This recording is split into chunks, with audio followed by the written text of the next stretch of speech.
Assalamualaikum warahmatullahi wabarakatuh. Alhamdulillah wassalatu wassalamu ala rasulillah wa ala alihi wa ashabihi wa man wala amma ba'd. Ma'asal muslimin, ikhwani fillah wa akhwati rahimani wa rahimakumullah. Sekedar menyampaikan sedikit biografi beliau, Syekh Abdul Malik Ramadhani hafizallahu ta'ala. Beliau berdomisili di kota Madinah meskipun asli beliau dari Jazair. Dan beliau salah satu murid ahli hadis kota Madinah di zaman ini, Syekh Abdul Muhsin Al-Abbad Al-Badr hafizallahu ta'ala. Dan beliau memiliki banyak karya-karya ilmiah, dan beliau juga termasuk yang spesialis dalam membantah kelompok teroris, kelompok harokah ataupun pergerakan dan yang semisal dengannya. Dan tidak panjang lebar, al-an nastami' ila muhadrati fadilatul Syekh Abdul Malik Ramadhani Al-Jazairi hafizallahu ta'ala, falyatafaddal mashkura. Innal hamdalillah nahmaduhu wa nasta'inuhu wa nastaghfiruh wa na'udzu billahi min shururi anfusina wa min sayyiati a'malina. Man yahdihillahu fala mudilla lahu wa man yudlil fala hadiya lahu. Wa ashhadu an la ilaha illallah wahdahu la sharika lahu. وأشهد أن محمدًا عبده ورسوله صلى الله وسلم وبارك عليه وعلى آله وصحبه ومن اهتدى بهداه إلى يوم الدين. معشر الحضور الكرام،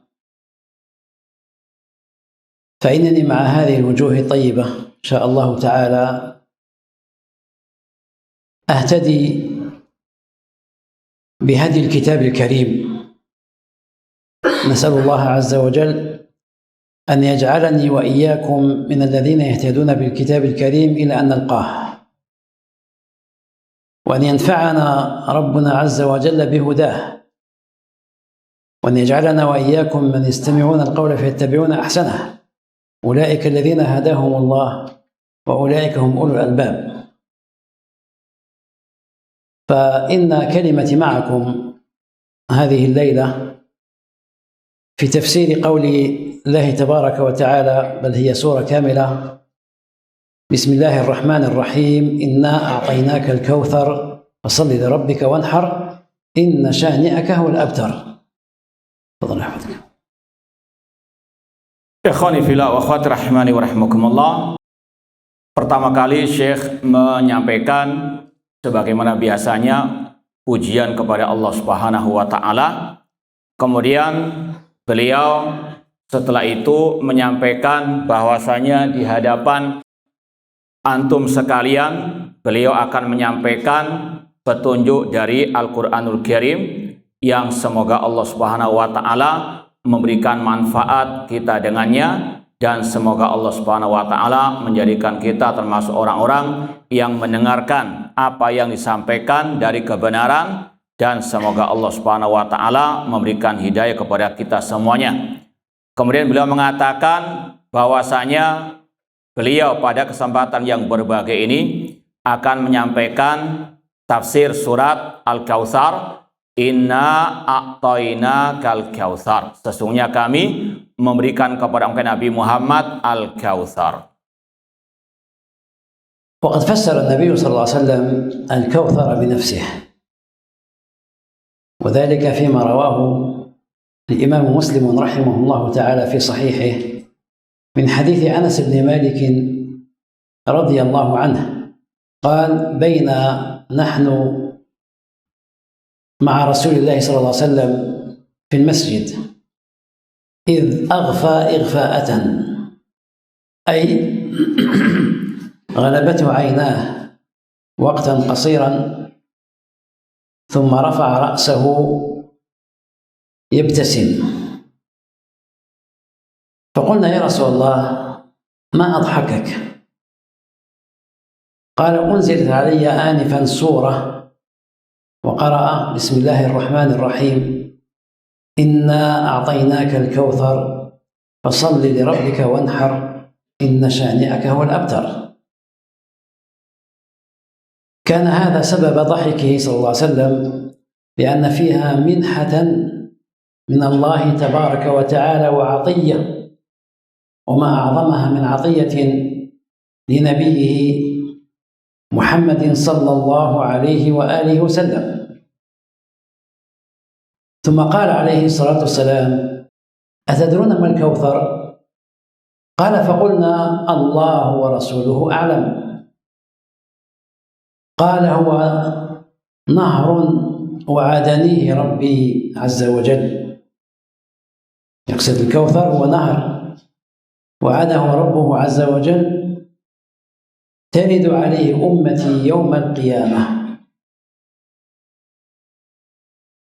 وذكر بعض أوصافه عليه الصلاة والسلام، والحديث في الكوثر كثيرة جدا، بحيث هو نهر يجريه الله تبارك وتعالى في الجنة، ومذاقه أحلى من العسل، ومرآه أنصع من بياض الثلج، ومن شرب منه لم يظمأ أبدا. أسأل الله تعالى أن يجعلني وإياكم من وارديه. ترد الأمة على نبيها صلى الله عليه وسلم في الكوثر. قال عليه الصلاة والسلام: لما ترد الأمة فإذا برجل يختلج، أي يؤخر عن الكوثر ويمنع من أن يرده. قال: فأقول: ربي إنه من أمتي. فيقول أي الله عز وجل على أصح أقوال الشراح، لأن اللفظ هكذا، فيقول أي الله تبارك وتعالى: إنك لا تدري ما أحدث. Baik, ikhwani fillah wa akhwat rahimani wa rahimakumullah. Kemudian beliau menyampaikan tafsir Nabi SAW tentang Al-Kautsar sebagaimana yang diriwayatkan oleh Imam Muslim, bahwasanya Anas bin Malik radhiyallahu anhu pernah berkata, ketika Rasulullah SAW ada di antara kami di masjid, tiba-tiba beliau tertidur sejenak, kemudian beliau mengangkat kepala beliau seraya tertawa atau tersenyum. Kemudian kami, para sahabat, mengatakan, apa yang menyebabkan engkau ya Rasulullah tersenyum atau tertawa? Rasul pun mengatakan, diturunkan kepadaku tadi sebuah surat, kemudian beliau membaca surat Al-Kautsar. Dan kata beliau, kata Syekh, bahwasanya sebab Rasul tertawa atau tersenyum tadi karena beliau mendapatkan anugerah yang sangat luar biasa dari Allah Subhanahu wa taala, yaitu nikmat Al-Kautsar. Kemudian Rasul SAW berkata kepada para sahabat, apakah kalian tahu apa itu Al-Kautsar? Para sahabat menjawab, Allah dan Rasulnya yang lebih mengetahui. Kemudian Rasul mengatakan, Al-Kautsar adalah nahrun wa'adani fil jannah, sungai yang Allah janjikan untukku di surga. Al-Kautsar Rasul tafsirkan dengan nahrun fil jannah.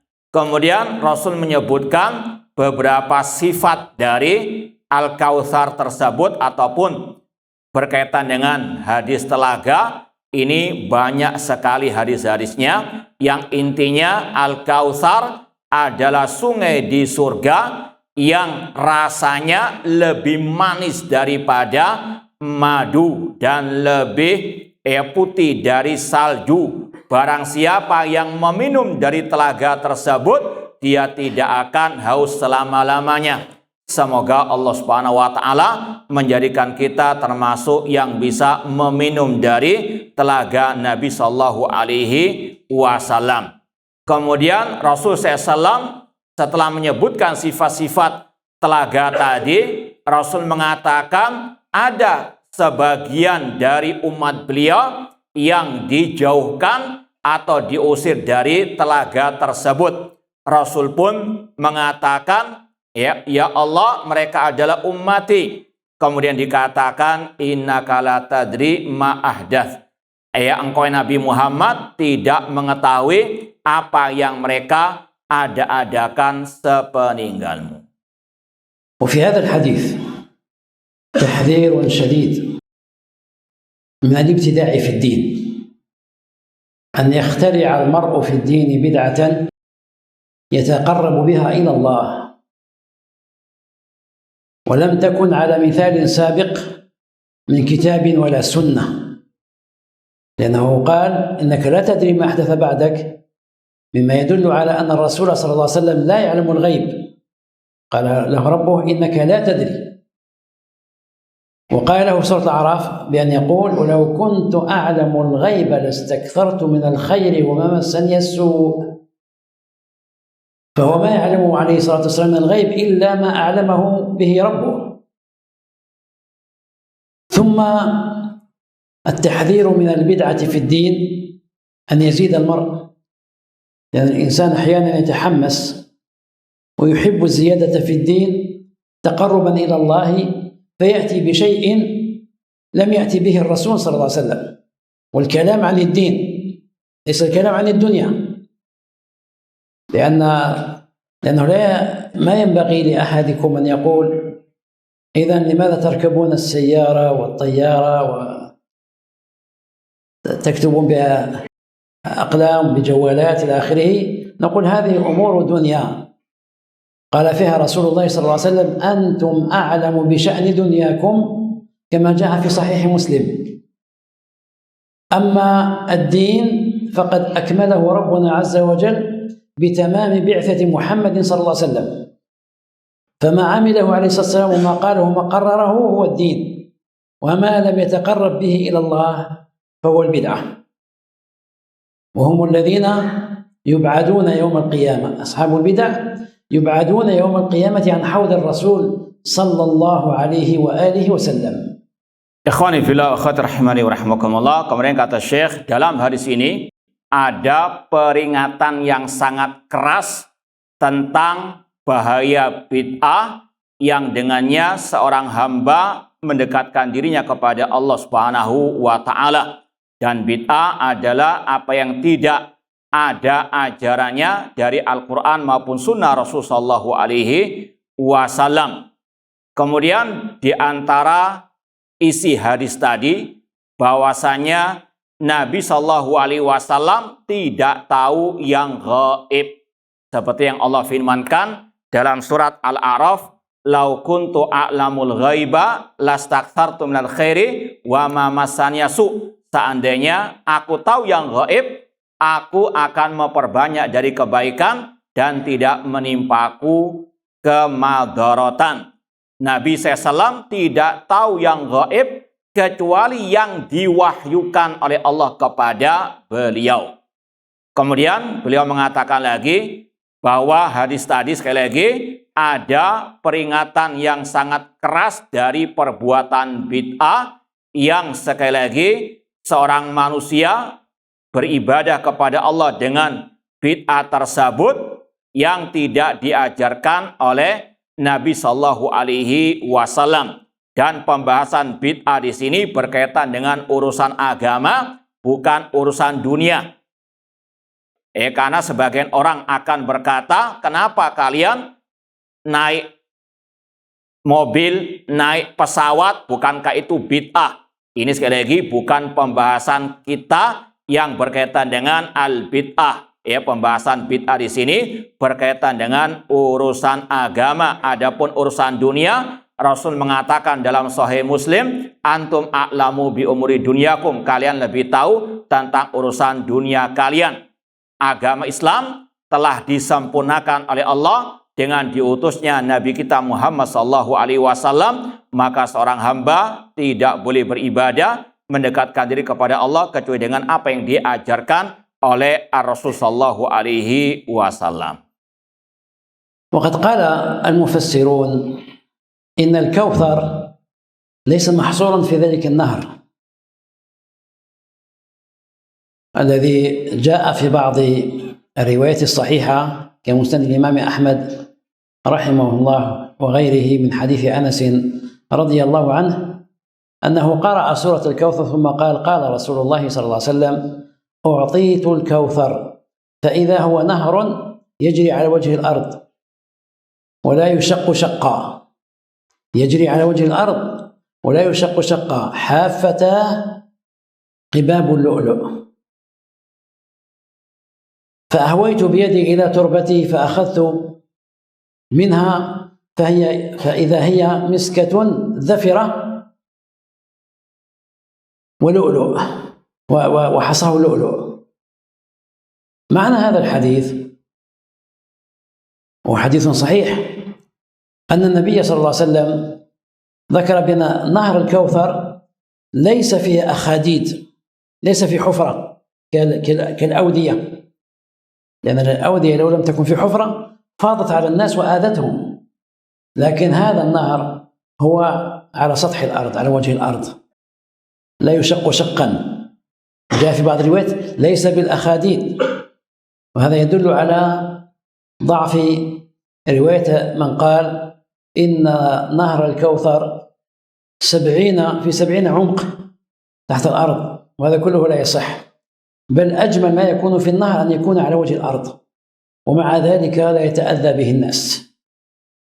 وقد أخبر النبي صلى الله عليه وسلم في هذا الحديث أن على حافتاه قباب اللؤلؤ، جمع قبة، والقبة هي الخيمة، خيام هكذا كاللؤلؤ. أرأيتم اللؤلؤ الذي يتعب فيه الصياد حتى يغوص داخل البحر، ربما تعرض للموت لكي يستخرج من السمكة اللؤلؤة. كيف بلؤلؤة الجنة يا إخوان؟ كيف إذا كان البيوت الخيام التي حول حافتي نهر الكوثر إذا كانت لؤلؤة مجوفة، دار هكذا كاللؤلؤ، وإذا رميت يدك إلى تربة هذا النهر استخرجت مسكا أذفر، أي غير مخلوق، صافي في رائحته الزكية. وكذلك حصباؤه، حصى هذا النهر هي اللؤلؤ الذي يقتتل عليه الناس اليوم في هذه الدنيا، فكيف بالآخرة؟ Baik, ikhwani fillah wa akhwat rahimani wa rahimakumullah. Kemudian beliau menyampaikan tafsir sebagian para ulama tentang Al-Kautsar tadi, bahwasanya Nabi SAW dalam hadis riwayat Imam Ahmad dari Anas bin Malik, pernah suatu saat beliau membaca surat Al-Kautsar, kemudian beliau mengatakan, aku diberi Al-Kautsar, yaitu sungai yang mengalir di atas permukaan tanah, tidak ada paritnya, tidak ada lubangnya. Kata Syekh, ini menunjukkan bagaimana keistimewaan sungai Al-Kautsar yang diberikan kepada Nabi Muhammad SAW. Sekali lagi, sungai tersebut mengalir di atas permukaan tanah, tidak ada parit, ya. Dan ini sekaligus membantah sebagian riwayat yang mengatakan dalamnya sungai Al-Kautsar itu 70.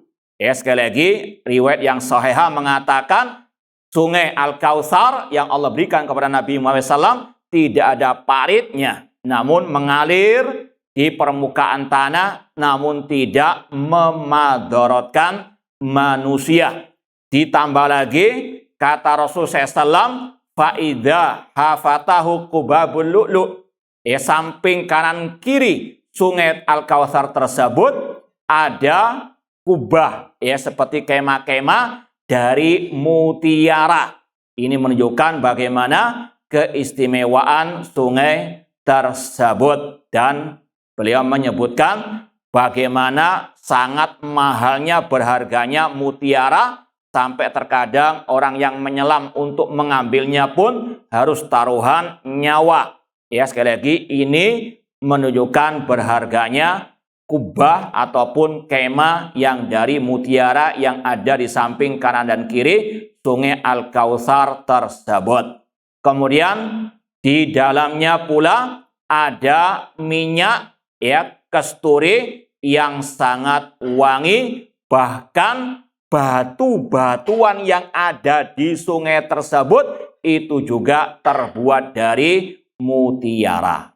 Nah, قلت إن كثير من المفسرين قالوا إن الكوثر ليس قاصرا على هذا النهر،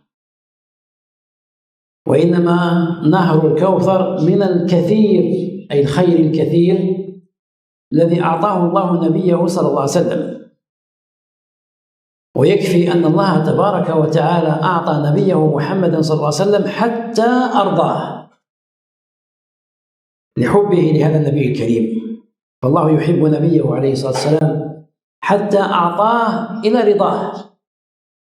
وقال تعالى: ولسوف يعطيك ربك فترضى. فكان الأمر كذلك، فهذا شيء كثير إذن، ليس قاس على هذا النهر. وكان أعظم ما أعطاه أن اختاره لرسالته، فأعطاه الكتاب الكريم، أعطاه الوحيين، أعطاه القرآن والسنة التي تفسر القرآن وتبينه، لأنها جاءت بأحسن بيان. قال الله تعالى: وأنزل الله عليك الكتاب والحكمة وعلمك ما لم تكن تعلم وكان فضل الله عليك عظيما. إذا أرضاه ربه عز وجل حتى في القبلة، في كل شيء كان يتمناه الرسول صلى الله عليه وسلم أرضاه ربه. كان الله تبارك وتعالى يرى نبيه ينظر إلى السماء لعله تنزل آية تغير القبلة.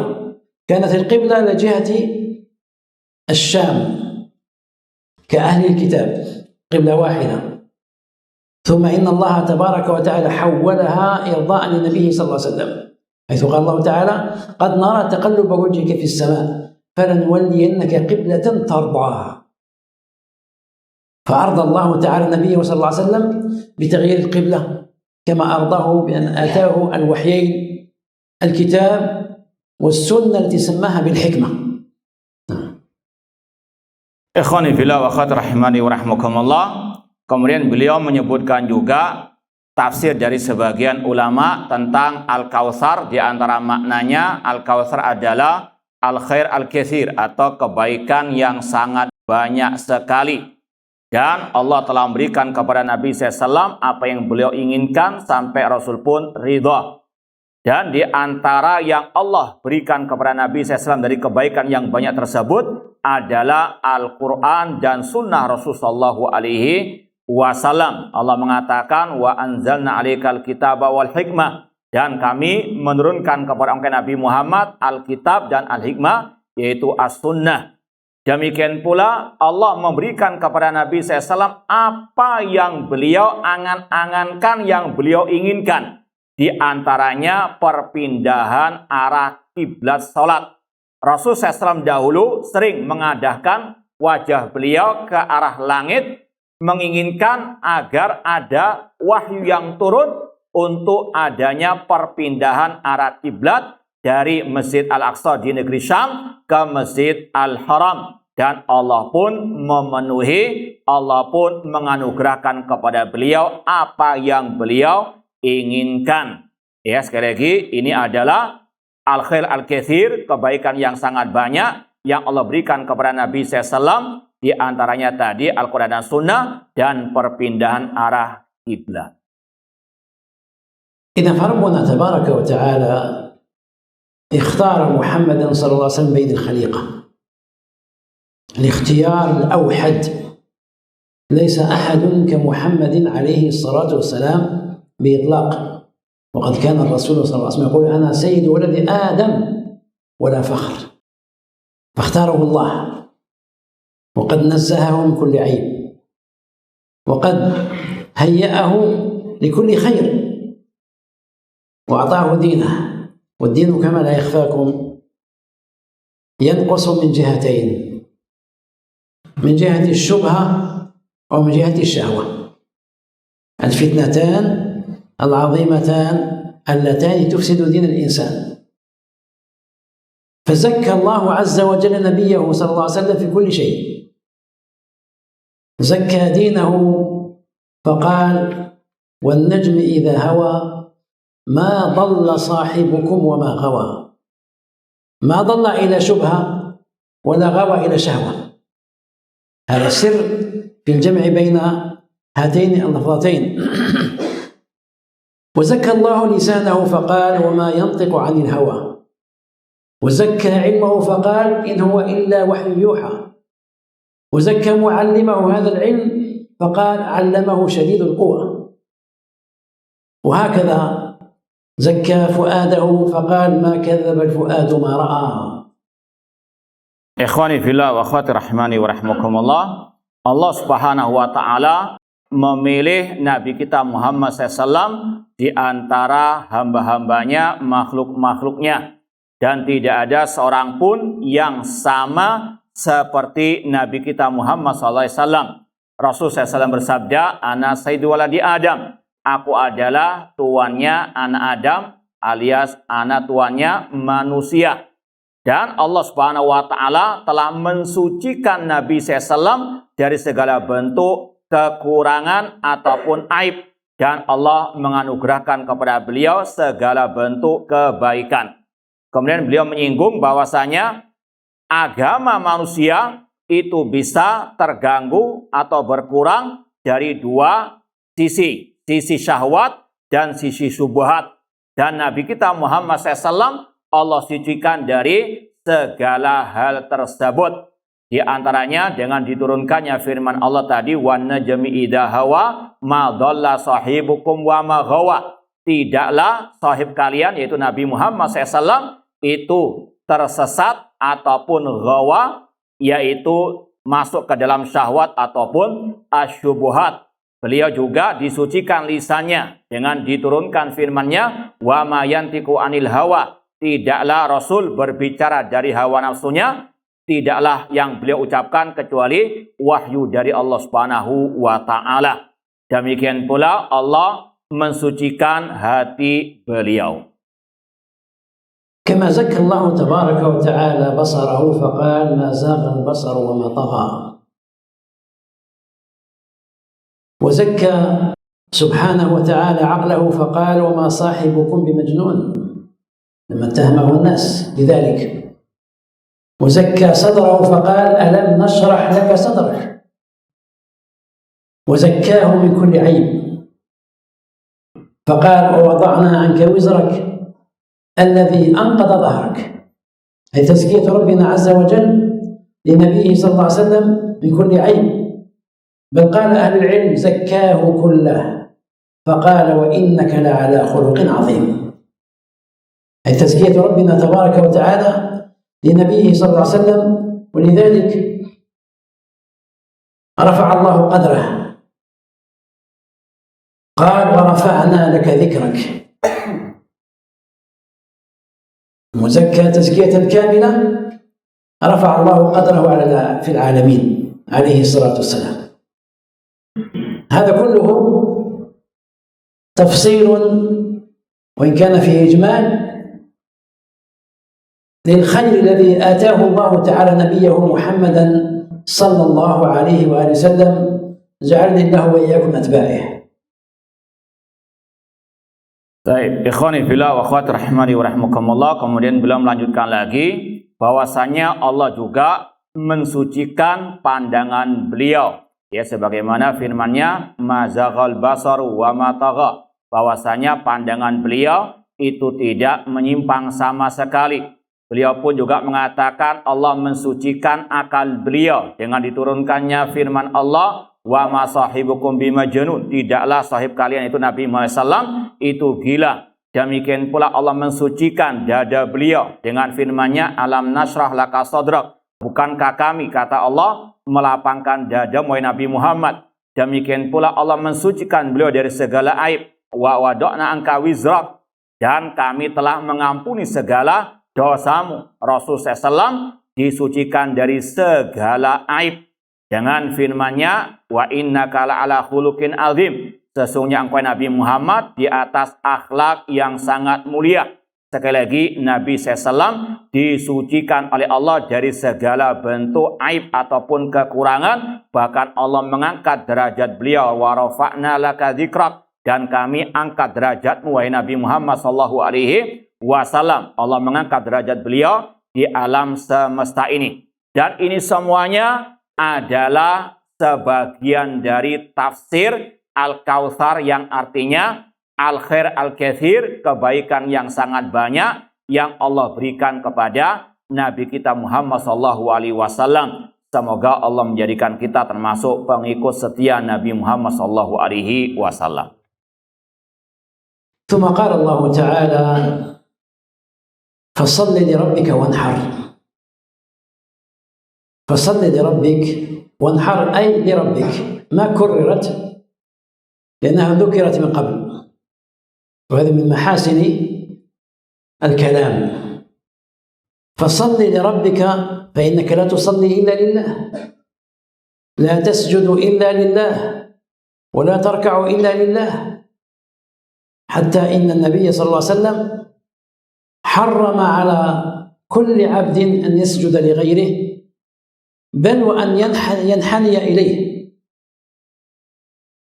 فقد ذهب معاذ بن جبل رضي الله تعالى عنه إلى بلاد الشام حيث كانت نصرانية، فرأى الناس يعظمون علماءهم هناك النصارى، فإذا لقوهم سجدوا لهم.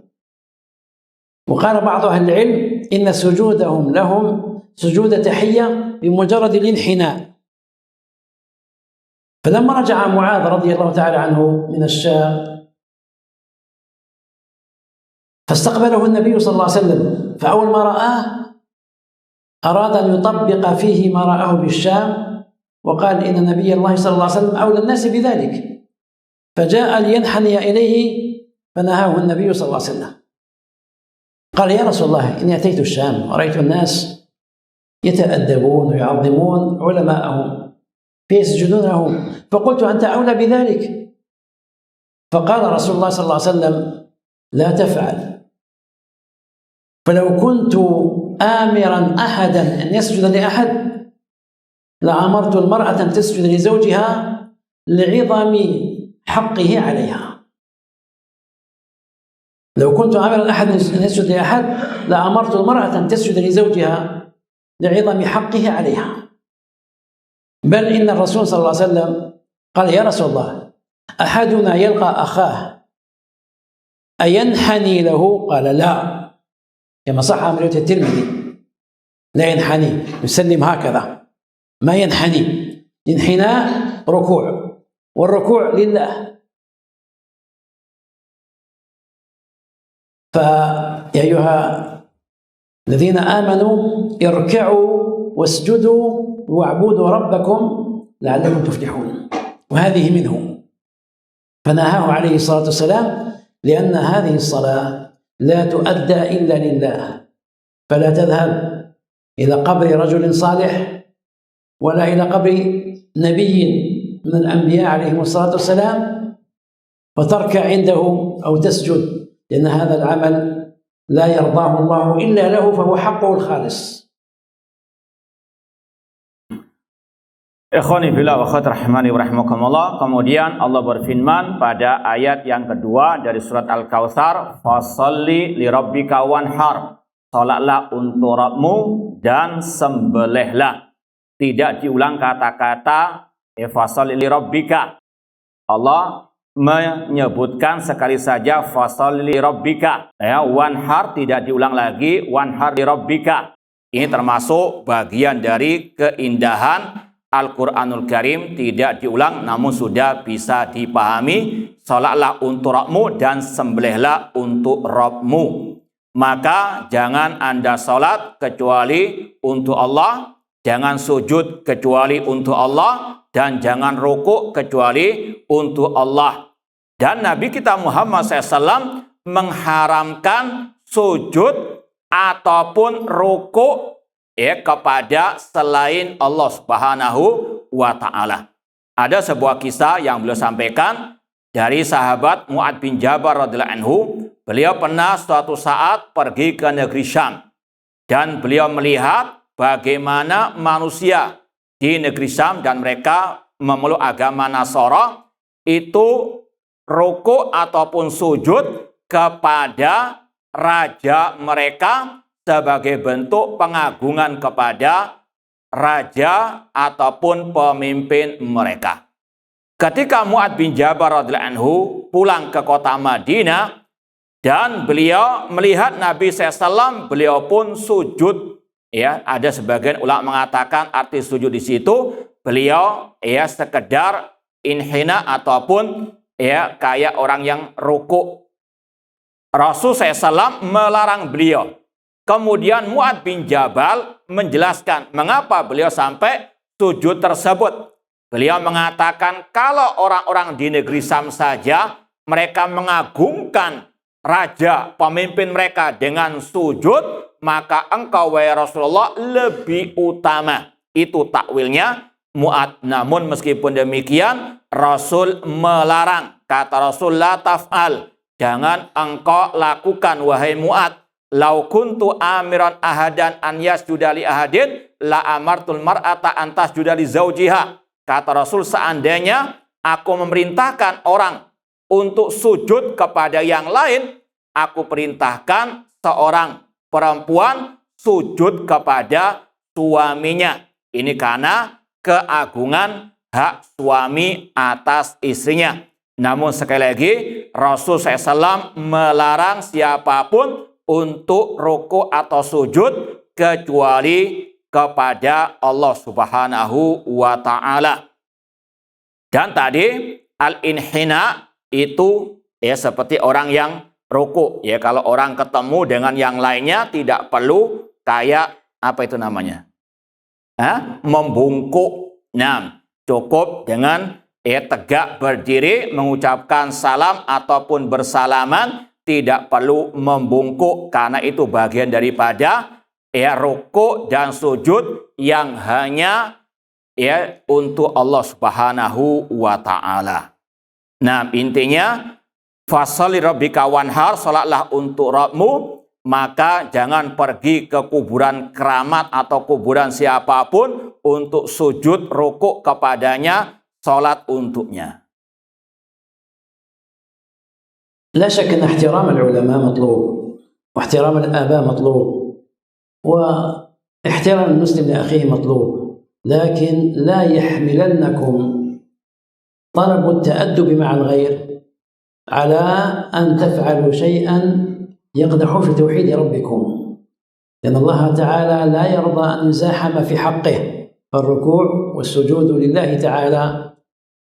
وأولئك الذين يذهبون إلى أضرحة الصالحين أو قبور الأنبياء والمرسلين عليهم الصلاة والسلام، وإن كان العلماء قالوا لا يوجد قبر لنبي معروف سوى قبر محمد صلى الله عليه وسلم، مهما زعم الزاعمون لا يوجد قبر لنبي معروف، كلها أخبار تاريخية غير قائمة على دليل صحيح وحجة واضحة. إن قبر محمد صلى الله عليه وسلم، ومع ذلك فقد قال النبي صلى الله عليه وسلم لا تجعلوا قبري عيدا، وقال اشتد غضب الله على الذين اتخذوا قبور صالحين وأنبيائهم مساجد، اشتد غضب الله.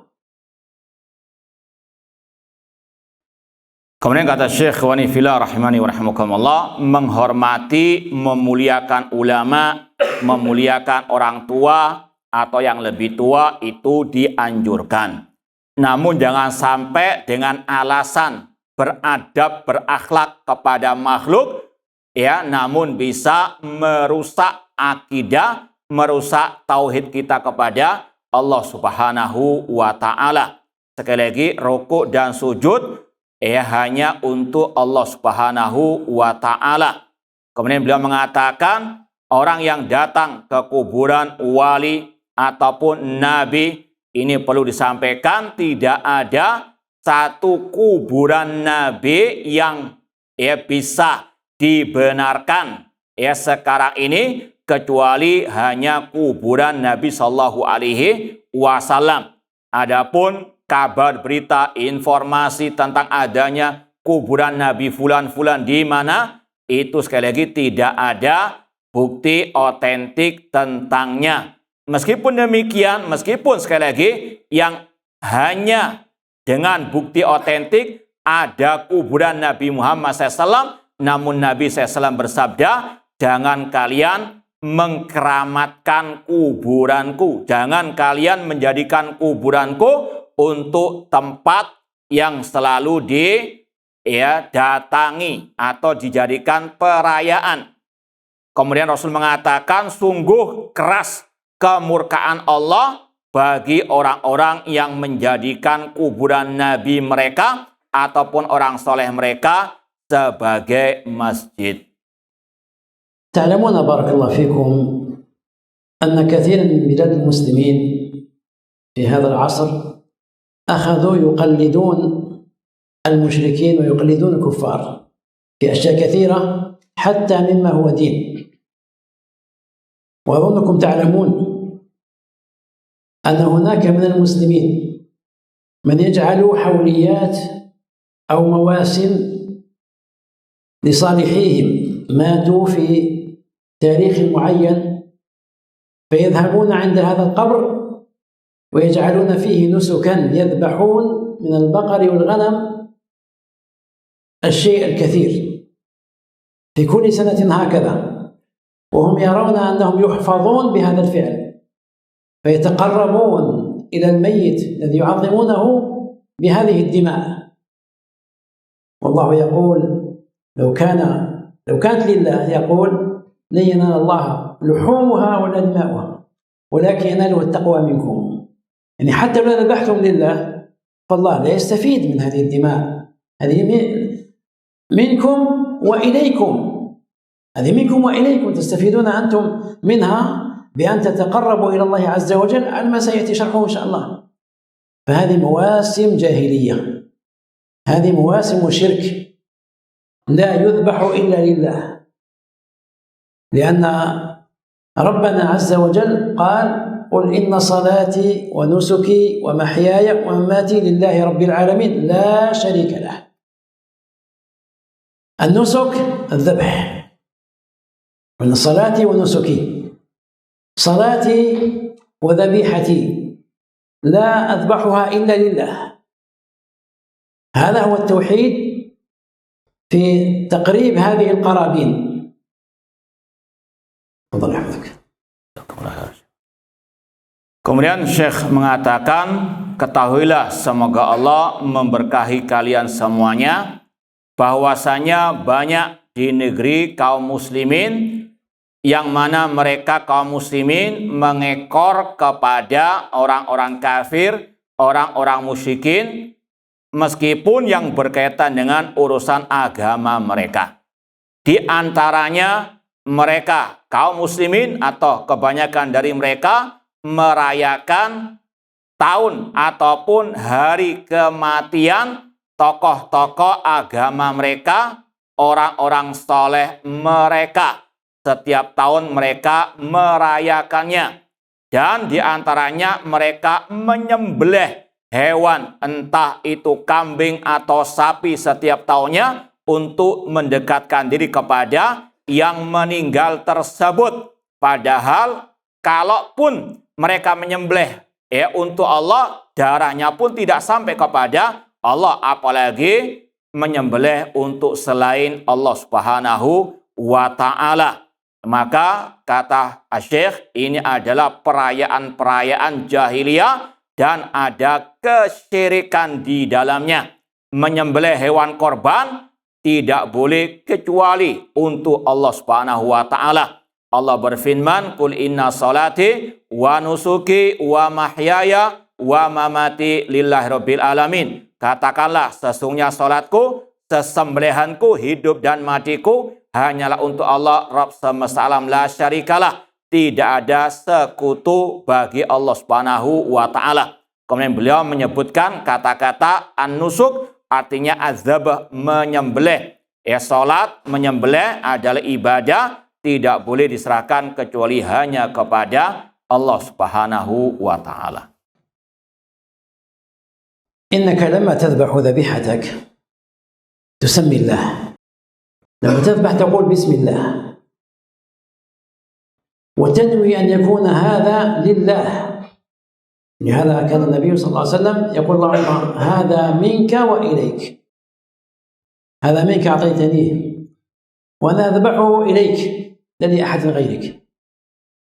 وهذا الذي يدل عليه قول الله تبارك وتعالى: ولا تأكلوا مما لم يذكر اسم الله عليه وإنه لفسق. هذا بالشطر الأول في الذبح ومعناه، وسنذكر الشطر الثاني إن شاء الله. Baik, kemudian beliau menyebutkan kalau kita menyembelih hewan kurban harus membaca bismillah. Demikian pula dengan mengatakan, ini ya Allah darimu dan untukmu. Ini semuanya menunjukkan menyembelih adalah ibadah yang harus diserahkan kepada Allah Subhanahu wa taala. Dan ini pula yang Allah firmankan, wala taqulu mimma lam yuzkar ismullah alaih. Jangan memakan sesembelihan yang tidak disebut nama Allah. Ini syarat yang pertama, menyebut nama Allah ketika menyembelih, dan insya Allah akan disampaikan syarat yang berikutnya. Kita azan dulu insya Allah. Kita lanjutkan ba'dal azan. Wallahu ta'ala alam. Kalau ada yang mau bertanya silakan lewat kertas. أقول بارك الله فيكم إن في هذا النسك الذبيحة أدب التسمية، والشيء الذي لا يسمى فيه بالله هذه الذبيحة ستكون لغير الله ولا يجوز أكلها. وقد يقول قائل: نحن نذهب إلى هذه المواسم، موسم الولي فلان والولي فلان والولي فلان، نذبح لله، لكن فقط نذبح عند عتبات قبورهم وأضرحتهم، لكننا نسمي لا نقول بسم الله. فنقول لهم: أولا، هل فعل هذا النبي صلى الله عليه وسلم؟ هل ذبح النبي صلى الله عليه وسلم عند قبر صالح أو أحد من أصحابه رضي الله عنهم؟ هذا من جهة. وثانيا، إذا كنت تقول بسم الله عند الذبيحة، فلماذا تقدم هذا القربان لهذا الميت وتزعم بأن هذا القربان يكون سببا في حفظك، ولو لم تفعل في هذه السنة تنتظر عقوبة ما طيلة السنة؟ هكذا يفعلون كثير منهم، ويتنادوا: تعالوا تعالوا تعالوا، سنة الحفظ. سبحان الله، أليس الله بكاف عبده؟ أليس الحافظ هو الله؟ فلماذا يلجأ الإنسان إلى مثله ليحفظ؟ والرب عز وجل هو الذي يحفظك. فالله تبارك وتعالى يقول: حرمت عليكم الميتة والدم ولحم الخنزير وما أهل لغير الله به. هذا الذي يذبح إما باسم فلان، فإذا ذبح بسم الله يذبح إرضاء لصاحب القبر، وهذا غلط شنيع، لأنه مخالف لآيتين. الآية الأولى التي ذكرناها لكم تنهى عن أكل شيء ذبح بغير اسم الله، والآية الثانية التي تنهى عن أكل شيء أهل لغير الله. ولهذا عائشة رضي الله عنها لما سئلت عن أهل الكتاب إذا أهدوا إلينا بعض الطعام في أعيادهم، إذا أهدوا في أعيادهم لنا بعض الطعام، قالت: كلوا مما ليس فيه لحم.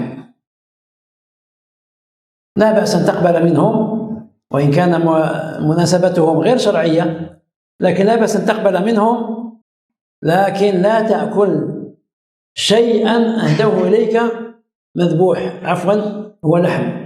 لماذا؟ للمظنة القوية أنهم يذبحون لعيسى عليه الصلاة والسلام ليس لله، فتأكل حينئذ جيفة محرمة.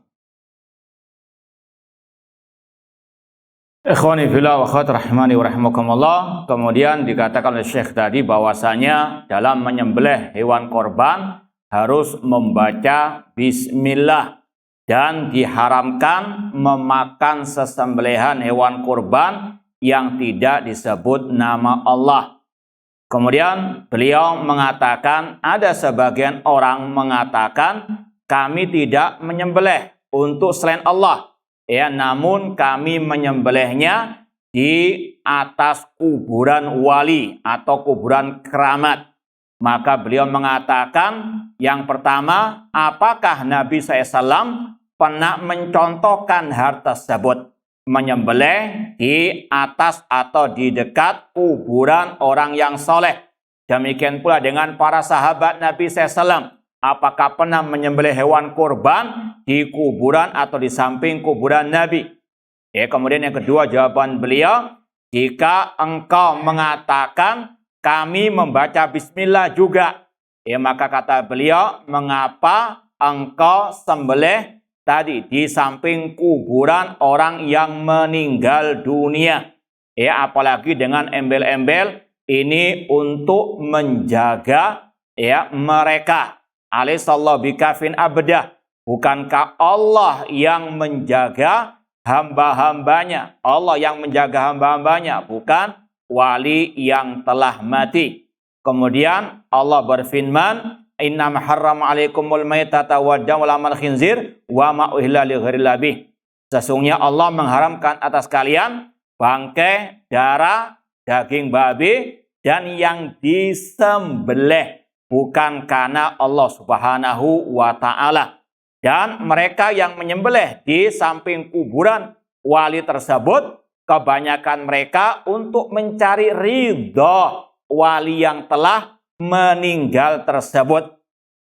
Maka ini masuk dalam dua larangan ayat, yaitu tadi wala ta'kulu mimma lam yuzkarismullahi alaih, jangan memakan makanan yang tidak disebut nama Allah dan yang disembelih untuk selain Allah Subhanahu wa ta'ala.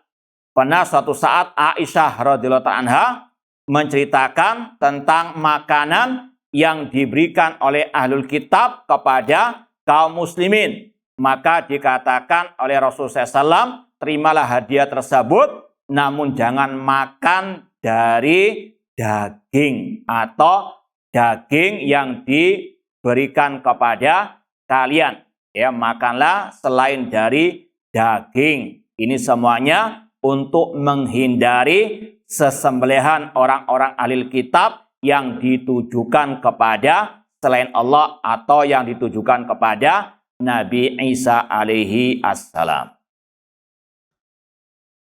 وينبغي ملاحظة مع هذا، إذ تكلمنا عن ملاحظة التوحيد، توحيد الله في هذه الأنساك، ينبغي ملاحظة شيء آخر وهو القسيم، أي اتباع الرسول صلى الله عليه وسلم في مثل هذه الأنساك التي تذبح، لأن الشيء إذا خالف هدي الرسول صلى الله عليه وسلم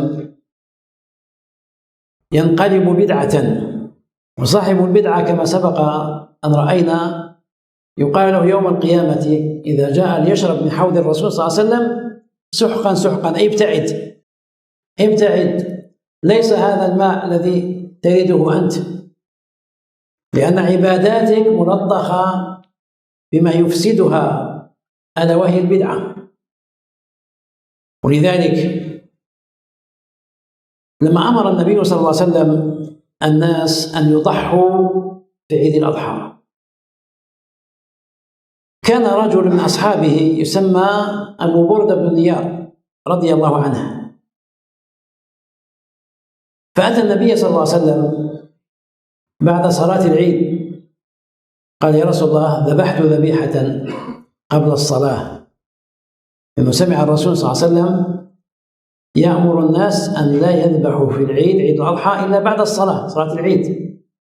قال: ذبحت قبل الصلاة، علمت أن الناس يشتهون اللحم في هذا اليوم وأردت أن أسبق بالخير إليهم. تأملوا، نيته طيبة، نية طيبة، راح يذبح ولم يفكر في أنه يأكل هو، أراد أن يطعم الناس، مجرد ما ينتهي من الصلاة يبدأ يطعم، يعطي للناس. إذا نيته طيبة، هذا الرجل هو صحابي رضي الله تعالى عنه، وذبح لله موحدا، لكن قال الرسول صلى الله عليه وسلم: شاتك شاة لحم، هذه الشاة التي ذبحتها هي شاة لحم، ليست شاة قربان. القربان أعلى درجة، شاة اللحم يجوز أكلها، ذبحت لله، لكن لما خالفت هذا الشرط أن لا تذبح إلا بعد الصلاة، فانقلبت، نزلت من كونها قربان إلى الله إلى أنها لحم يؤكل، كما تشتري من عند الجزار. ثم أمره النبي صلى الله عليه وسلم أن يذبح مكانها شاة أخرى، فقال يا رسول الله إن لي عناقا، العناق صغار المعز، صغير لكنه أفضل من شاتين. عندي عناق صغار المعز بمعنى سنها لم يكتمل. النبي صلى الله عليه وسلم يشترط في المعز سنة، وفي الضأن أي الكباش 6 أشهر فما زاد. هذه ما وصلت، لكنها كانت كاملة في جسدها، وهو يرى أن هذه أفضل من شاتين. فقال النبي صلى الله عليه وسلم تجزئك أنت ولا تجزئ غيرك. استثناها عليه الصلاة والسلام لقوة إخلاص الرجل، وأنه ذبح من قبل ثم سيذبح ثانية، ويذبح واحدة يحبها جدا لأنه استثمنها مدة حياتها. فأذن له النبي صلى الله عليه وسلم بذلك لما علمه من صدق هذا الرجل، والله تعالى أعلم. Ikhwani fillah wa akhwati rahimani wa rahimakumullah.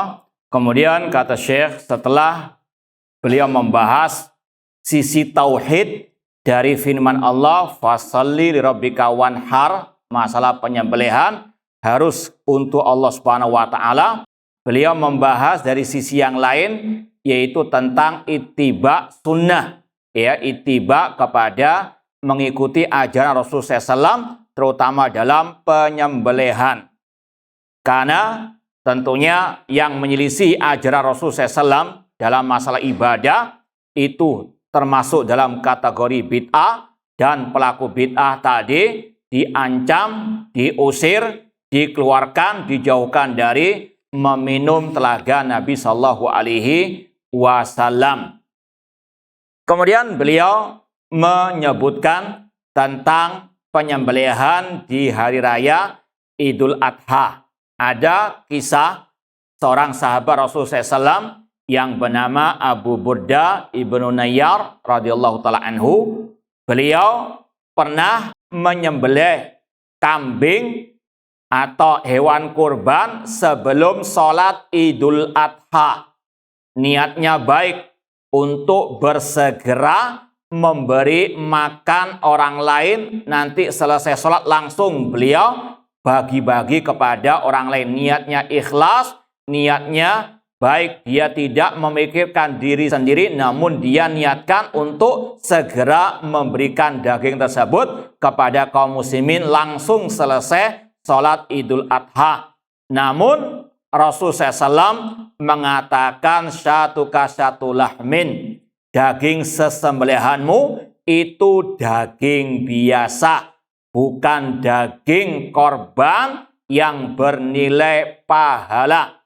Ini semuanya karena menyelisihi waktu yang telah ditentukan oleh Nabi Shallallahu Alaihi Wasallam. Kemudian Rasul menyuruh untuk dia menyembelih yang lainnya. Dan beliau, sahabat tadi, mengatakan tidak memiliki kecuali hanya seekor kambing. Kalau istilah kita kambing kacang, bukan domba, yang umurnya sebetulnya tidak sesuai dengan yang disyaratkan oleh Nabi Shallallahu Alaihi Wasallam. Karena kalau Nabi SAW mengatakan kambing yang layak disembelih selain domba itu umurnya harus sudah setahun, sedangkan kalau domba setengah tahun. Namun orang ini karena tahu Rasul betul-betul jujur dalam berkorban, Rasul mengatakan boleh untukmu, ini pengecualian dari Rasulullah SAW, namun tidak boleh untuk selainmu, karena Rasul mengetahui betul kejujuran sahabat tadi untuk menyembelih hewan kurbannya. Wallahu ta'ala alam. إذن إلى هنا نأتي إلى استنتاج قاعدتين. الأولى أن المستفيدين من حوض رسول الله صلى الله عليه وسلم يوم القيامة هم الذين استفادوا من سنته في حياتهم واستقاموا عليها. هذه الأولى. القاعدة الثانية أن أيما عمل إذا كان قربة إلى الله وقام به صاحبه مخلصا لله لكنه لم يتبع فيه سنة رسول الله صلى الله عليه وسلم فعمله مردود. القاعدة الثانية من خلال ما سمعنا آنفا. والقاعدة الثالثة أذكر لكم ما استنبطه العلماء بعد أن أسألكم سؤالا. إن الله تبارك وتعالى قال فصل لربك وقال انحر. قدر الصلاة عرفناه، الصلاة أفضل الأعمال بعد التوحيد، كما قال الرسول صلى الله عليه وسلم اعلموا أن خير أعمالكم الصلاة ولا يحافظ على الوضوء إلا مؤمن، كما صح عنه من رواية ابن ماجه وغيره. لكن لماذا اختار من بين الأمور الذبح النسيكة؟ لماذا لم يقل فصل لربك وصم، فصل لربك وحج، فصل لربك وجاهد؟ لماذا اختار هذا النسك الذي هو الذبح؟ Baik, ikhwani fillah wa akhwati rahimani wa rahmukumullah. Beliau mengatakan dari penjelasan tadi ada beberapa kaidah yang bisa diambil. Yang pertama, bahwasanya yang bisa mendatangi telaga Nabi SAW pada hari kiamat hanyalah orang-orang yang berpegang teguh dan istiqomah di atas sunnah Nabi, di atas ajaran Nabi SAW. Kemudian yang kedua, amal apa saja yang dilakukan meskipun ikhlas, namun kalau tidak mengikuti ajaran Rasulullah SAW, tidak mengikuti tuntunan Rasulullah SAW, maka tertolak.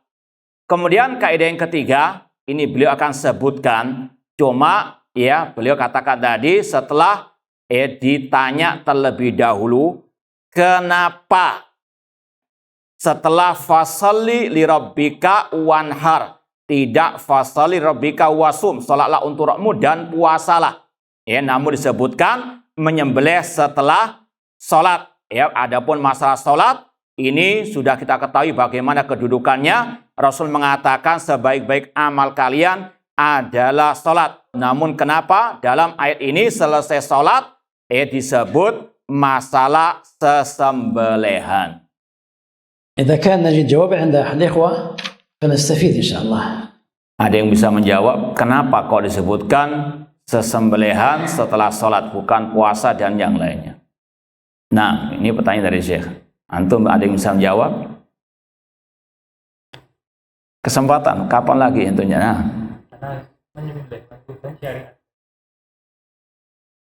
Wajib li'anna adzabah min syariati Ibrahim alaihissalam. الذبح من شريعة إبراهيم عليه السلام والصوم من شريعته والحج من شريعته. Baik, al-akhar yang lain? Iya.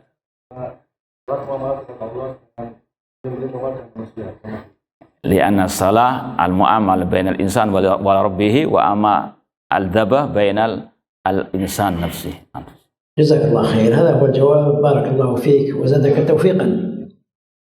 Baik, itu jawaban yang benar bahwasanya salat itu hubungan antara hamba dengan Rabbnya, sedangkan sesembelihan ini hubungan antara hamba dengan hamba. Dan itu jawaban yang benar dari beliau. Barakallahu fiikum. إذن القاعدة المستنبطة أداء الحقين اللذين جاء بهما دين الإسلام. فدين الإسلام مرتكز على حقين لا ثالث لهما. أداء حق الله سبحانه وتعالى أن يعبد وحده، وأداء حق الخلق في الإحسان إليهم. والقرآن كله من أوله إلى آخره في كل سورة، في كل سورة القرآن الكريم يذكر هذين الحقين: أن تكون عابدا لله وحده، وأن تكون محسنا إلى خلقه. لأن الذي يذبح الذبيحة يريد أن يكرم إخوانه، يكرم الناس، فيعطي جاره ويعطي عفوا المسكين وهل مجرا، إما هدية وإما صدقة. يحب الخير، وهذا جاء به ديننا، الجمع بينهما كما قال تعالى: واعبدوا الله ولا تشركوا به شيئا وبالوالدين إحسانا بذي القربى واليتامى والمساكين والجار ذي القربى إلى آخره. فذكر القسمين، وهذا منه أداء الحقين. فصل لربك وانحر تكتمل شريعة ربنا في هذين الحقين، لأن الحقوق حق الله هذه واضحة، هو الذي خلقك وهو الذي رزقك وهو الذي يشفيك وهو الذي يعطيك إلى آخره، لا تستغني عنه طرفة عين سبحانه وتعالى. لو قطع عنا الآن الهواء لمتنا، هذا الهواء الذي نتنفسه لمتنا جميعا. لو حبس عنا القطر سنة كاملة لخرجنا نجأر إلى الله من شدة الجوع. والذين فيهم شرك يذهبون إلى الحوليات يذبحون، يقولون لو لم نذبح هذه السنة لن يأتي المطر، هكذا يزعمون.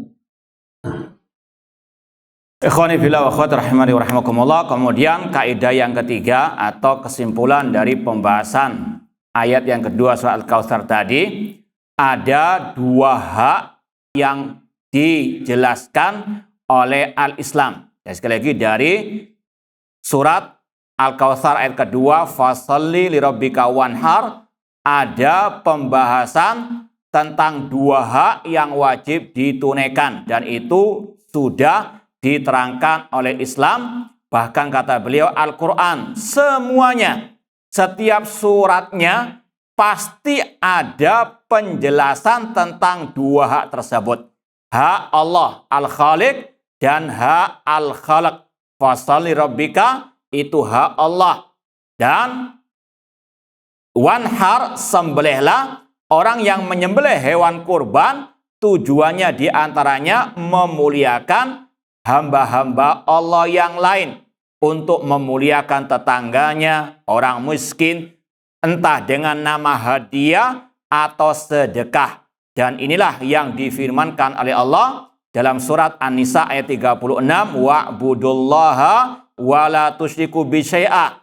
Beribadalah kepada Allah, jangan berbuat syirik, hak Allah. Kemudian wabil walidaini ihsana wa bidil qurba wal yatama ila akhir ayat.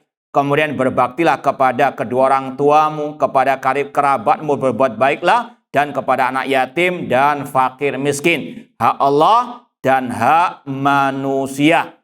Itulah dua hak yang disebutkan dalam ayat kedua surat Al-Kautsar tersebut, dan ini banyak disebutkan di dalam tadi semua surat-surat Al-Quran. Intinya bahwasanya yang pertama wajib ditunaikan hak Allah, karena Allah yang menciptakanmu, memberikan rezeki kepadamu, menyembuhkan penyakitmu, dan manusia tidak mungkin bisa lepas dari Allah Subhanahu wa Ta'ala meskipun sekejap mata. Seandainya Allah memutus udara saat ini, meskipun sebentar saja, kita semuanya akan mati. Seandainya Allah tidak menurunkan hujan, meskipun setahun saja, setahun tidak turun hujan, maka kita semuanya akan kelaparan. Adapun orang-orang yang berbuat syirik, mereka mengatakan seandainya kami tidak menyembelih untuk wali fulan, tidak akan turun hujan. Na'udzubillahi min dzalik. ثم قال الله تعالى إن شانئك هو الأبتر. الشانئ هو المبغض الذي يبغض النبي صلى الله عليه وسلم والعياذ بالله، الذي يحقد عليه والذي يحاربه، هذا هو الشانئ. قال هو الأبتر أي الأقطع، يقطعه الله تعالى ولا يطيل عمره، هذا المقصود. وقد قال أو نقل ابن كثير عن بعض أهل العلم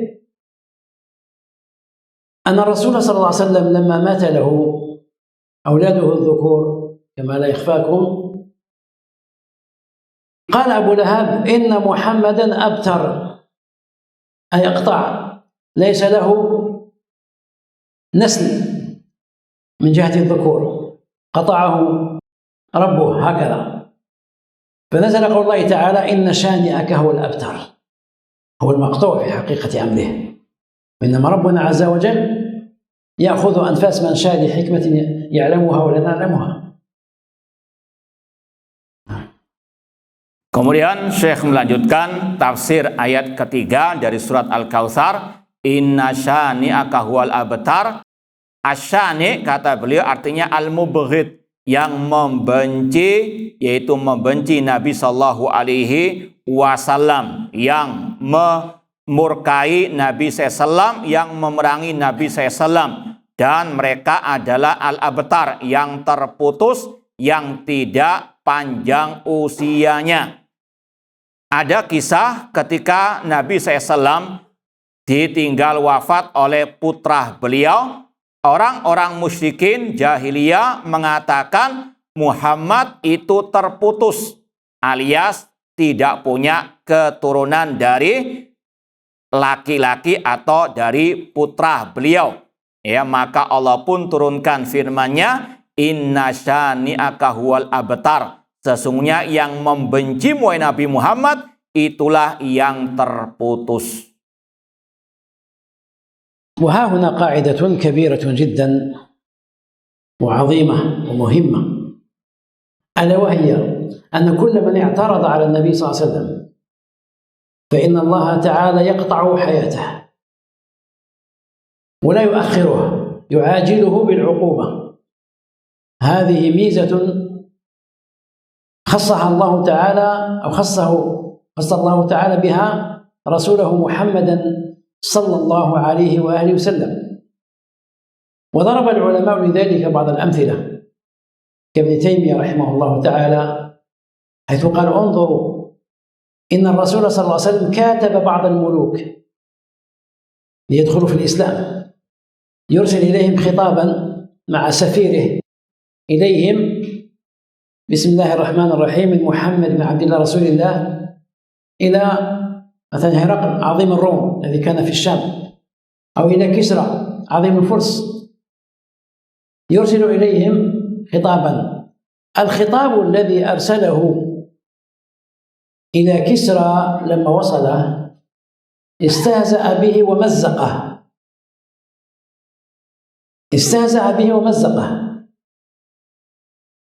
ثم أرسل كسرى رسولين له سفيرين من اليمن، خاطب صاحب اليمن، لأن كسرى كان مستولي على البلاد كلها حتى إلى اليمن. قال أرسل من قبلك رجلين إلى هذا الرجل، يقصد الرسول صلى الله عليه وسلم، لينظر حاله ما هو. لما أرسلهما إليه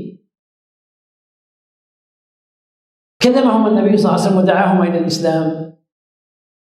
ثم من الصباح لما بلغاه بأن ملكهم كسرى مزق رسالة محمد صلى الله عليه وسلم، قال أبلغا صاحبكما أي في اليمن بأن ربي قد قتل ربه. سبحان الله، كيف عرف عليه الصلاة والسلام؟ عرف من الآية إن شانئك هو الأبتر كما جاء في صحيح البخاري. عرف من الآية كسرى مزق رسالة محمد صلى الله عليه وسلم، شنأه وأبغضه. عرف عليه الصلاة والسلام أنه لن يطول عمره، فقال لهذين الرجلين اللذين أتيا من اليمن أبلغ صاحبكما أي الولي على اليمن بأن ربه، سماه ربا له لأنه كان يطيعه في كل شيء حتى في الحرام، بأن ربي قد قتل ربه أي قتل كسرى. وكان الأمر كذلك. ومن عجائب أن قتل كسرى هذا وقع من آل بيته، الذي قتله هو ابنه، وكان كسرى خائفا على ملكه فقتل جميع إخوانه وبني عمومته حتى لا يشاركوه في الحكم ولا يقتلوه فيسطوا على الحكم، فقتلهم. بقي ابنه هذا هو الذي قتل أباه صلى الله العافية، هكذا يفعل الملك. لكن الشاهد الله تبارك وتعالى قيض له من بيته من يقتله، لأنه كان مذججا بسياج يحميه، لكن قدر الله لا يقوم له أحد، شاء الله عز وجل ذلك، فكان الأمر كذلك. هذا بالنسبة لكسرى الذي شنأ رسالة محمد صلى الله عليه وسلم. وأما بالنسبة لهرقل عظيم الروم فسنرى ماذا فعل الله به. Ikhwani fillah wa akhwati rahimani wa rahimakumullah. Setelah beliau menjelaskan tadi hukuman bagi yang membenci Nabi SAW itu terputus, maka di situ ada kaidah yang sangat agung, yaitu setiap orang yang menentang ataupun membenci Nabi Shallallahu Alaihi Wasallam, maka Allah akan memutuskannya. Di antaranya akan membinasakannya, menyegerakan siksa atasnya. Dan ini termasuk salah satu keistimewaan yang Allah berikan kepada Nabi kita Muhammad Sallallahu Alaihi Wasallam. Sebagian ulama seperti Syekhul Islam Ibnu Taimiyah rahimahullah membuat contoh dari apa yang telah Allah firmankan tadi dengan kisah Nabi SAW dahulu sering menulis surat kepada para penguasa yang kafir untuk menyuruh mereka masuk Islam. Dengan tulisan Bismillah min Muhammad Rasulillah. Di antaranya kepada Herakl, Raja Romawi yang ada di negeri Syam, dan juga mengirim surat kepada Raja Persia yang digelari dengan Kisra. Rasul SAW ketika mengirim surat kepada Raja Persia Kisra tadi, itu Raja Kisra menghina bahkan merobek-robek surat Nabi Shallallahu Alaihi Wasallam. Kemudian sang raja yaitu Kisra tadi mengutus utusan atau 2 utusan dari negeri Yaman. Kata beliau, dahulu Kisra ini menguasai banyak wilayah di dunia, di antaranya Yaman. Yaman dipimpin oleh petugas dari Persia tadi. Kemudian mereka mengutus 2 orang kepada Nabi Shallallahu Alaihi Wasallam. Namun Rasul SAW mengatakan kepada 2 utusan tersebut yang dari Yaman, sampaikan kepada tuanmu yang ada di negeri Yaman itu bahwasanya Rabbku yaitu Allah Subhanahu wa taala telah membinasakan, mematikan Tuhan kalian, tuan kalian, karena mereka menuhankan Kisra. Ini semuanya Rasul ketahui dari firman Allah tadi, inna syani'aka huwal abtar. Ketika Rasul mendengar Kisra itu menghina surat Rasul, Rasul memastikan pasti dia akan dibinasakan oleh Allah Subhanahu wa taala. Karena Allah berfirman tadi, sesungguhnya yang membenci Nabi Muhammad dialah yang terputus. Kemudian ikhwani fillah wa akhwati rahimani wa rahimakumullah, Raja Kisra tadi, sekali lagi kata Rasul sampaikan kepada tuanmu yang di negeri Yaman bahwasanya Rabbku yaitu Allah telah membinasakan Rabb kalian atau Rabbnya. Sekali lagi kata-kata Rabb di situ karena mereka mentaati Kisra dalam segala hal yang diperintahkan. Kemudian kata Syekh, di antara yang lebih menarik lagi apa yang terjadi pada kematian kebinasaan Raja Kisra, bahwasanya yang membunuhnya adalah anaknya sendiri. Ini sekali lagi menunjukkan bagaimana siksa dan azab Allah kepada yang memusuhi, membenci Nabi Shallallahu Alaihi Wasallam. Dahulu Kisra dia membunuh semua saudara laki-lakinya ataupun sepupu-sepupunya agar tidak menyainginya dalam kekuasaan. Namun Allah Maha Kuasa atas segala sesuatu. Meskipun Kisra dikelilingi dengan pasukan-pasukan yang menjaganya, namun dia terbunuh juga oleh putranya sendiri. Sekali lagi, ini kekuasaan Allah atas dan siksa Allah atas orang-orang yang menghina, memusuhi Nabi Sallallahu Alaihi Wasallam. أما هرقل عظيم الروم لما أتاه سفير رسول الله صلى الله عليه وسلم برسالته قرأها ثم وضعها في غلاف ثم وضعها في مكان محترم يعني احترم رسالة الرسول صلى الله عليه وسلم إليه ولم يهنها، بل كان كما جاء في صحيح البخاري لما أتاه أبو سفيان هناك وسأله هرقل عن أشياء عن الرسول صلى الله عليه وسلم، فقال له هرقل: أما إن كنت صادقا فسيملك موضع قدمي هاتين. سبحان الله، كان يحس بأشياء.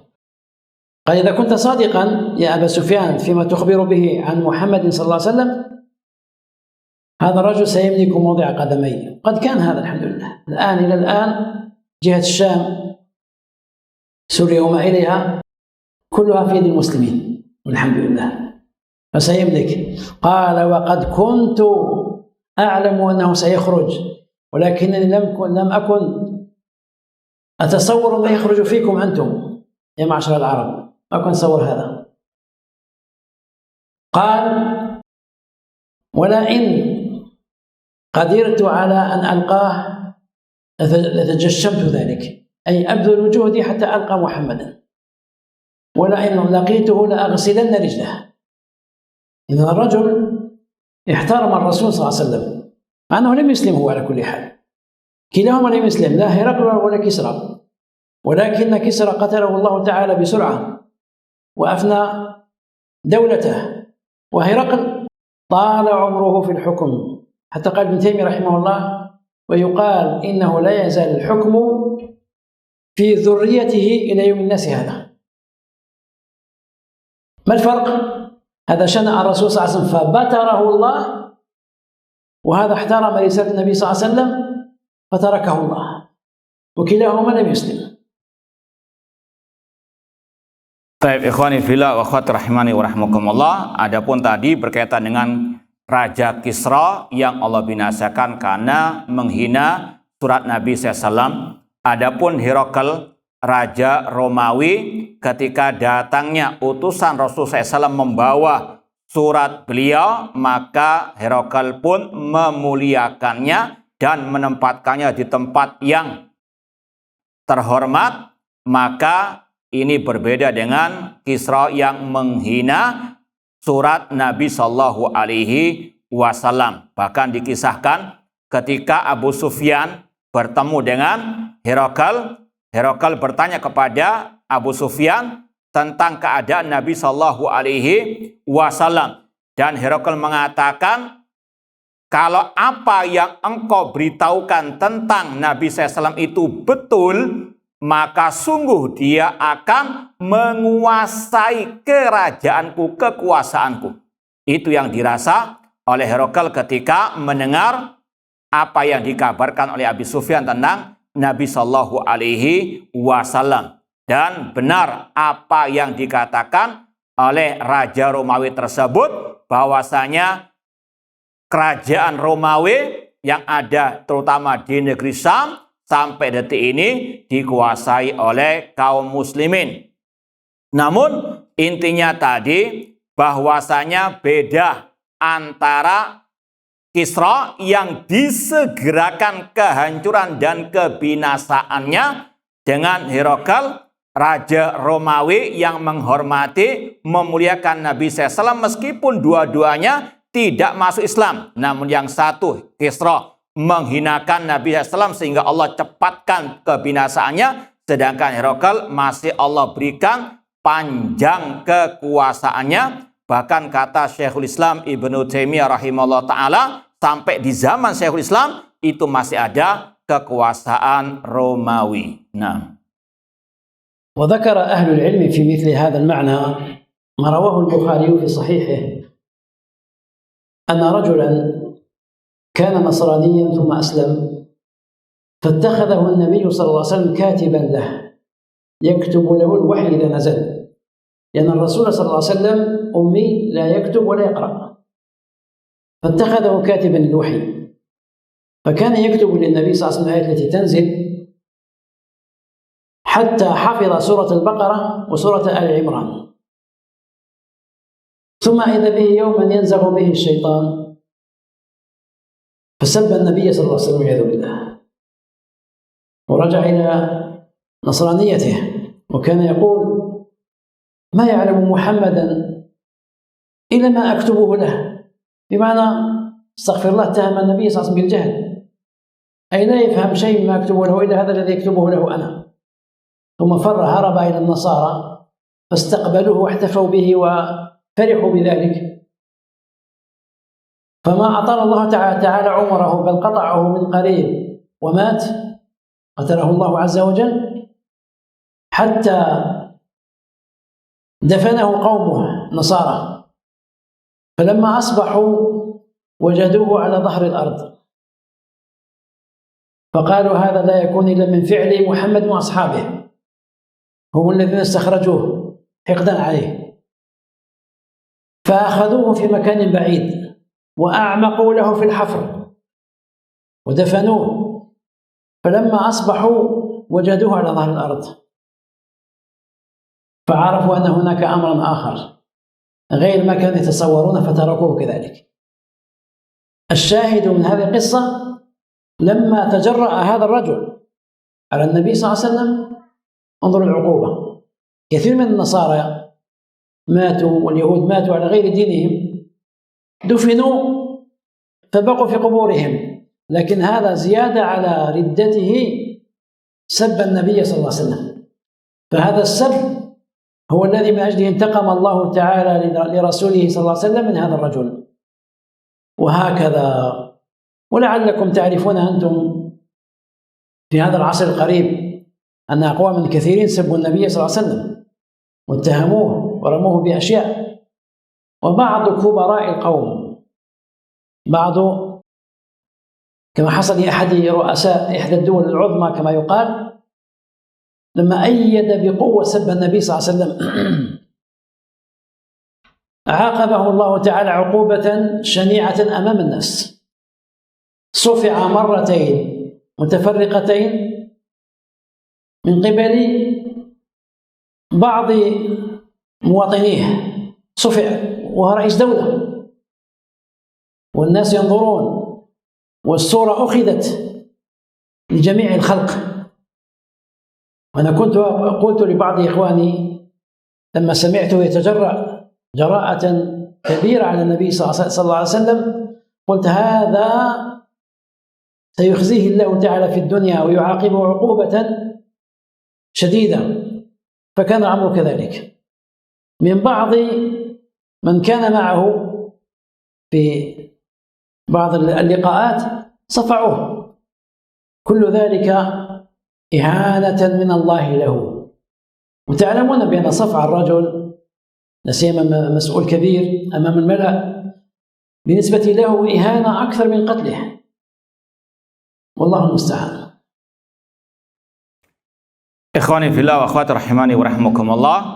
Kemudian di antara contoh tentang akibat orang yang membenci, menghina Nabi SAW disebutkan oleh sebagian para ulama, yaitu apa yang diriwayatkan Imam Bukhari. Ada seseorang dahulunya Nasrani, kemudian masuk Islam, dan Rasul jadikan dia sebagai penulis wahyu. Kemudian bahkan ketika dia menulis wahyu, dia sudah hafal surat Al-Baqarah dan surat Ali Imran. Namun suatu saat setan menggelincirkannya, dia pun murtad dari Islam dan dia pun pergi ke tempat orang-orang An-Nasarah. Namun tidak beberapa lama dia dimatikan, dibinasakan oleh Allah. Namun sebelumnya dia mengatakan kepada orang-orang Nasara, Nabi itu nggak tahu apa-apa. Nabi itu tahu hanya karena aku yang menulis untuknya. Ini tuduhan kepada Nabi SAW. Intinya Nabi tidak tahu apa-apa. Setelah dia mencaci maki, menuduh, menghina Nabi, Allah segerakan kebinasaannya. Kemudian kaumnya ketika menyemayamkannya, kemudian pagi harinya terlihat jenazahnya, bangkainya, mayatnya itu ada di permukaan kuburan. Mereka menuduh ini mungkin kelakuan kaum muslimin. Kemudian mereka cari tempat pemakaman yang jauh agar aman. Namun pada esok harinya mayat bangkai orang yang murtad tersebut tetap di atas permukaan tanah. Tanah tidak menerima mayat atau bangkai orang yang menghina Nabi Shallallahu Alaihi Wasallam, dan akhirnya kaumnya pun tahu bahwasanya ini ada sebab yang lain kenapa tidak bisa untuk disemayamkan di dalam tanah. Intinya orang tersebut ketika menuduh menghina Nabi Shallallahu Alaihi Wasallam, lihat bagaimana siksa Allah kepada orang tersebut, bahkan tanah pun tidak mau menerima bangkai ataupun mayatnya meskipun sudah digali dengan galian yang sangat mendalam. Orang itu sudah murtad menghina Nabi Shallallahu Alaihi Wasallam. Kemudian ma'asal muslimin ikhwani fillah wa akhwati rahimani wa rahmakumullah, dan di antara contoh juga bagaimana Allah menyegerakan kehinaan, kebinasaan kepada yang menghina Nabi SAW. Seperti yang antum sekalian tahu, ada seorang pemimpin negara yang dia membela orang yang menghina Nabi Shallallahu Alaihi Wasallam. Apa akibatnya? Ketika dia wawancara, tiba-tiba ada orang yang menempelengnya 2 kali. Bayangkan presiden, bahkan yang punya istilahnya negara yang super power juga, itu ditempeleng oleh rakyatnya 2 kali. Di antaranya tadi karena dia mendukung orang yang menghina Nabi SAW. Allah hinakan dan disegerakan kehinaannya. Bisa dibayangkan tadi presiden, pemimpin suatu negara yang besar ditempeleng di hadapan masa, diliput oleh semua media di dunia. Ini sekali lagi bentuk kehinaan. Dan kata beliau, ketika beliau mendengarkan sang presiden tersebut membela orang yang menghina Nabi SAW, maka beliau pun mengatakan, demi Allah, orang seperti ini pasti akan segera diturunkan kebinasan ataupun kehinaannya oleh Allah Subhanahu wa taala. نختم ما دام الوقت يعني مضى، قد حبسناكم، نعتذر إليكم، جزاكم الله خيرا على صبركم بما ذكره الإمام ابن تيمية رحمه الله تعالى في كتاب له عظيم سماه الصارم المسلول على شاتم الرسول صلى الله عليه وسلم. ذكر فيه أنه يعرف وقائع كثيرة في تاريخ البشرية من هذا المعنى، ثم حدد ما حصل له في وقته مع بعض أهل الكتاب الذين اعتدوا على أهل الشام، وهو كان يسكن الشام. اعتدوا عليهم ثم تحصنوا بحصن، تعرف عندهم حصون مغلقة يتحصنون بها. قال فكنا نخرج بجيوشنا إليهم فنمكث الشهر والشهرين لا نستطيع أن نهزمهم حتى يئس بعضنا. إذا سمعناهم يهزمون الرسول استبشرنا بقرب النصر مع شدة غيظ قلوبنا من هذا السبب. قد استبشرنا لعلمنا بالقاعدة السابقة أن من شنع الرسول صلى الله عليه وسلم قطعه الله لا يطول. قال فإذا بنا نمكث ليلة أو ليلتين إلا والنصر بين أيدينا. مجرد ما سبوا النبي عليه الصلاة والسلام. والله ولي التوفيق.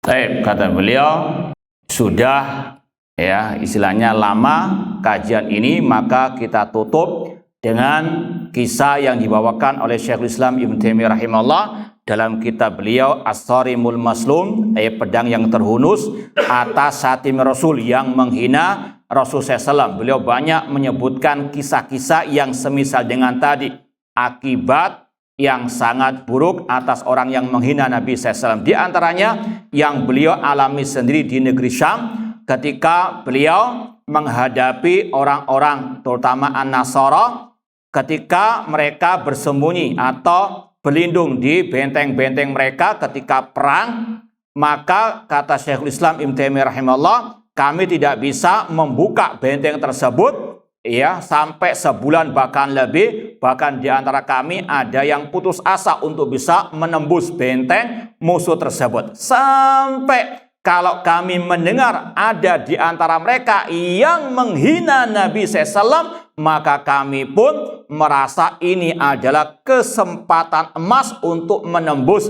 benteng tersebut. Karena kita yakin dengan firman Allah, sesungguhnya yang menghina Nabi SAW itulah yang terputus. Maka dengan itulah mereka pasukan Syekhul Islam dan seterusnya bisa menembus benteng tersebut. Wallahu ta'ala a'lam. Ini yang bisa beliau sampaikan. Jazakumullahu khairan ya Syekhana ala hadil muhadharah al-qayyimah wal kalimat thayyibah. Syekhana ma yatalaq bi ta'am al-dhubiha lil mawasim lil wali. Hal hadha halal aw haram? كل لحم ذبح لهذه المواسم فلا يجوز أكله لأنها تذبح لغير الله. والله تعالى قال حرمت عليكم الميتة والدم ولحم الخنزير وما أهل لغير الله به. هذه أهلت لغير الله. وإلى لماذا لا يذبحون في بيوتهم؟ لماذا لا يذبحون عند الجزار؟ لماذا يقصدون تلك البقعة؟ والرسول صلى الله عليه وسلم لما سأله رجل قال إني نذرت أن أذبح ببوانة منطقة، قال أبها وثن يعبد أو عيد من أعياد الجاهلية؟ قال لا، قال فأوفي بنذرك. فلاحظوا لو كان فيها وثن يعبد، لأن هذا الضريح الآن صار وثن يعبد يذهبون إليه. أنا قلت لكم الناس يقولون لو لم نذبح هذه السنة ستأتي خسارة كبيرة، سيتوقف المطر، ستحصل مصيبة. سبحان الله، يعلقون فلاحهم ومقابله بمن؟ بصاحب الضريح. من أذن لهم أن يذبحوا عند الضريح؟ هذا شيء لا يجوز أكله إطلاقا، نسأل الله العافية. نعم. Tadi ada pertanyaan tentang menyembelih di tempat-tempat yang dijadikan sebagai perayaan terhadap kematian orang-orang yang dianggap soleh di kuburan-kuburan mereka. Apakah penyembelihan tersebut dagingnya halal atau haram? Maka kata beliau, yang disembelih bukan karena Allah, maka itu tidak halal alias haram. Sebagaimana firman Allah tadi, sesungguhnya Allah mengharamkan sekalian bangkai, darah, daging babi, dan yang disembelih bukan karena Allah Subhanahu wa ta'ala. Kemudian seandainya mereka betul-betul menyembelihnya karena Allah, kenapa kok di kuburan keramat menyembelihnya? Tidak lain itu karena tadi mencari ridho dari yang meninggal tersebut. Sedangkan ini salah satu bentuk berhala yang disembah oleh sebagian manusia. Maka sekali lagi, segala sesembelihan yang disembelih bukan karena Allah, maka itu haram. Syekhana soal, kama dzakartum anna man abghadha Nabi sallallahu ajrallahu azabahu fa kaifa biman yastahin bi sunnatihi wa raddiha. Jazakallah. أظن أن المحاضرة كافية جوابا على هذا السؤال. فالاستهانة بالسنة حرام، لأن السنة هي سنة النبي صلى الله عليه وسلم. وإن كان المرء قد يقصد الرجل الذي يخاصمه أو يختلف معه، لكن يحذر الإنسان، لأن الله تعالى قل أبالله وآياته ورسوله كنتم تستهزئون لا تعتذروا قد كفرتم بعد إيمانكم. عافانا الله وإياكم. Tadi ada pertanyaan, antum menyampaikan tadi yang membenci Nabi Allah segerakan azabnya, lalu bagaimana dengan yang menghina sunnah Rasul sallallahu alaihi wasallam dan menolaknya?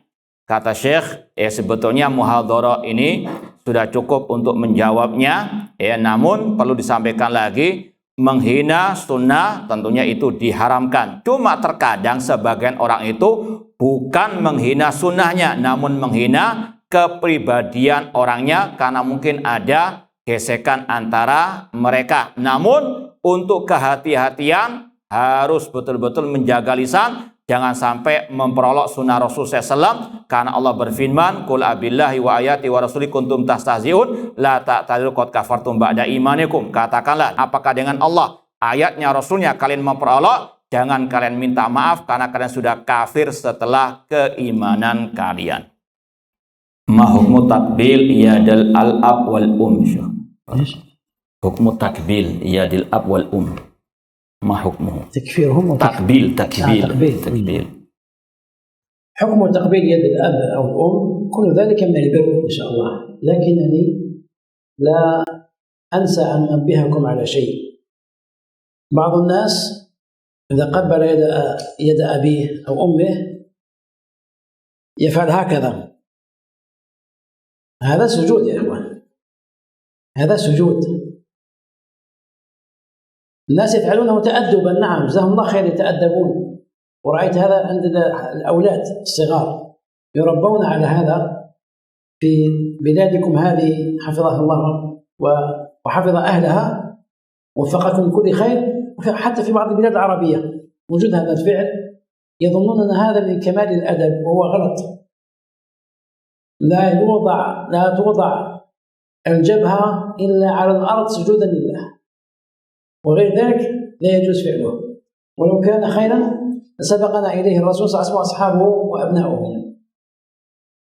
Tadi ada pertanyaan, bagaimana hukum mencium tangan orang tua?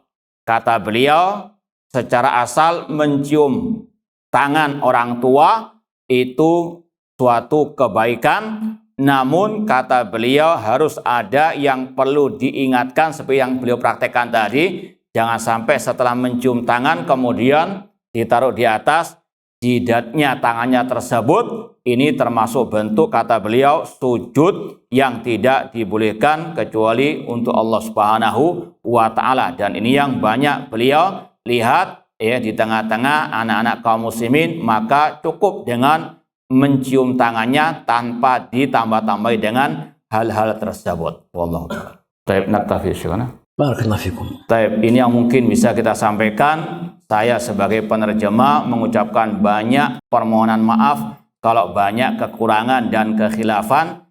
Nasallahu ta'ala an yaj'alana minal yastami'unal qawla fayattabi'una ahsana. Dan sekali lagi kita mengucapkan nasyukuru Syekh ala ma qaddamahu minal muhadaratul qayyimah wal kalimat at-tayyibah. Fa nasallahu ta'ala an yaj'ala dzalika fi mizani hasanatihi yaumal qiyamah. Jazakumullahu khairan. Wassalamualaikum warahmatullahi wabarakatuh.